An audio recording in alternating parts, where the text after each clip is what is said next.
Ready? Start. Sir, now he read out some of the measures that the finance minister has taken, the repeated double dose of devaluation, etc. The fact is that there was exchange rate situation not in line with the market. So far as Indian rupee is concerned, it had to be brought to a realistic level. After all, the external price of rupee is a function of supply and demand of rupee in the international market.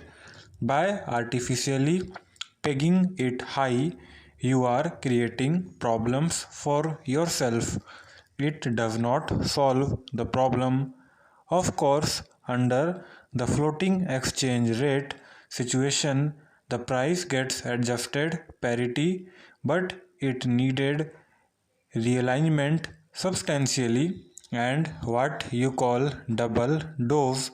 Of course, there were two steps, and perhaps it could have been done in the first step. I concede that point. Maybe the finance minister wanted to have your reaction first, then go about it further. But ex post facto judgment is that the exchange value of rupee is more realistic today. Are you suggesting that it should have been retained at the same level? Reflect on that and then react. You have talked about fertilizer subsidy. Let us face this fact. The fertilizer subsidy was a load on the economy. Subsidies must have economic rationality, and all steps which you take may have historical rationality at some point, but simply because you gave one, they do not remain rational.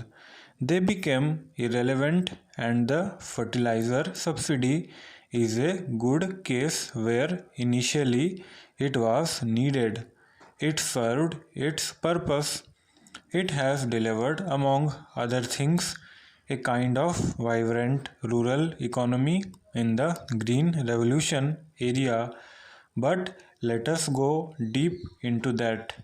What is now the productivity of the agricultural sector in the Green Revolution? The prime beneficiary of the fertilizer subsidy. Is it going up, or has it reached a plateau or not? Who are the primary beneficiaries? Do they pay income tax? Are they not the beneficiaries of frequent procurement price rise twice in the previous government? Of course, you had your votes to reward. Political compulsions you had to face. Fortunately or unfortunately, it has not helped you in this round of election, but previous round it has helped you. The other part is that is there other kind of subsidy for agricultural sector? If you want agricultural sector to flourish, we need capital intensity for economic development. In the rural areas, the public distribution system a virtual non-existence. If it is brought to the benefit of that, we welcome it. We now know more sugar is consumed in the urban sector, and by that more subsidy is diverted to a relatively affluent urban class, which is wrong in my judgment. Now, he has talked about the plan allocation. The fact remains that even in the context of a deep economic crisis, the financial allocation for the plan has been retained as proposed in the interim budget. We realize in real terms it is going to be less, but the fact is that we must compliment this government that we have cut corners here, there, and everywhere to see that the plan allocation which the previous government in its wisdom made is protected. In real terms, it is certainly going to be less because of the price rise.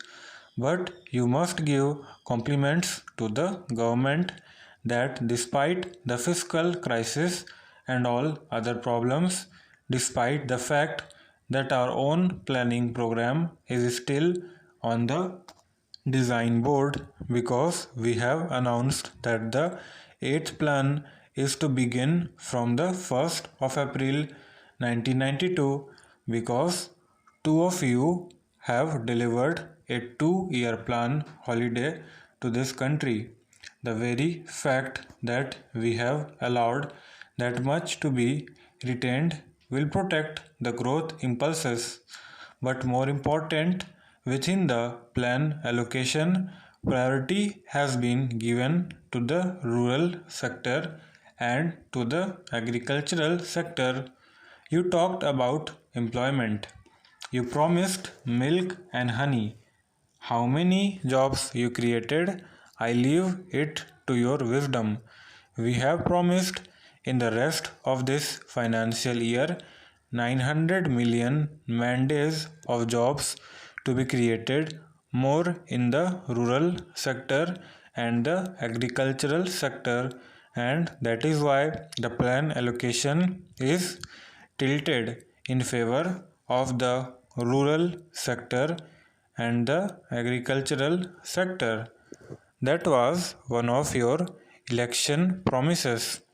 How much of that you delivered in terms of stepping up of investment for the rural sector? I leave it for you, wisdom, to reflect. Now, it is not only the rural sector, the agro industries that is going to benefit. The social sector, such as education, health, etc., will ultimately generate additional employment opportunities here. Madam, our friends talked about public enterprises. We have faithfully carried the logic of what Honorable Minister proposed with regard to offloading of public sector shares. Stop.